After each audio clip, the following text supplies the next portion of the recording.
ഇപ്പോൾ ലവ് റിലേഷൻഷിപ്പിലായാലും നോർമലായിട്ടുള്ള ഒരു റിലേഷൻഷിപ്പിലായാലും ആ വ്യക്തി നമ്മളോട് നുണ പറയും. നുണ പറയുകയാണെങ്കിൽ അത് നമ്മൾ കണ്ടുപിടിക്കണം എന്നുള്ളതാണ്. അതോടൊപ്പം തന്നെ നമ്മളെപ്പറ്റി ഒരു കാര്യം പറഞ്ഞിട്ട് ആ വ്യക്തി മറുഭാഗത്ത് ചെന്നിട്ട് വേറൊരാളോട് നമ്മളെപ്പറ്റി മോശമായ രീതിയിൽ സംസാരിക്കുകയാണെങ്കിൽ നമ്മളുടെ ബുദ്ധി ഉപയോഗിച്ച് അതും നമ്മൾ കണ്ടുപിടിക്കേണ്ടതാണ്. അതോടൊപ്പം തന്നെ അവർ നമ്മളിൽ നിന്നും ഓവർ പ്രൊട്ടക്ഷൻ, കെയർ, ലവ്, സ്നേഹം ഇതെല്ലാം നമ്മളിൽ നിന്ന് അവർ പ്രതീക്ഷിക്കുകയും നമ്മൾ അവർക്ക് കൊടുത്തുകൊണ്ടിരിക്കുകയും ചെയ്യും. പക്ഷേ അവർ നമ്മൾക്ക് ഇതൊന്നും തന്നെ തിരിച്ചു തരാനായിട്ട് തയ്യാറാവുകയില്ല. അതോടൊപ്പം തന്നെ എപ്പോഴും നമ്മൾ എന്ത് കാര്യത്തിനും കുറ്റപ്പെടുത്തിക്കൊണ്ടിരിക്കുന്ന ചില ആളുകളുണ്ടാവും. അത് ലവ് റിലേഷൻഷിപ്പിലും ആകാം, നോർമൽ റിലേഷൻഷിപ്പിലും ആകാം.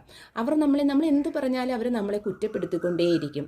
നമ്മളുടെ ശരികളെ പോലും അംഗീകരിക്കാൻ അവരുടെ ഈഗോ തയ്യാറാവുകയുമില്ല. അതുപോലെ തന്നെ അവരുടെ പ്രസൻസ് എപ്പോഴും നമുക്ക് തരാനായിട്ട് തയ്യാറാവില്ല. അതുപോലെ റിലേഷൻഷിപ്പിൽ അവർ ഓഫ് ആൻഡ് ഓൺ എന്നുള്ള ഒരു സ്റ്റൈൽ സ്വീകരിക്കുകയും ചെയ്യും. അതായത് വരും, കുറച്ച് നേരം സംസാരിച്ച് എല്ലാ കാര്യങ്ങളും ചെയ്യും, പിന്നെ തിരിച്ചു പോകും. അപ്പോൾ ഓഫ് ആൻഡ് ഓൺ എന്ന രീതിയിൽ പോയിക്കൊണ്ടിരിക്കുകയും ചെയ്യും.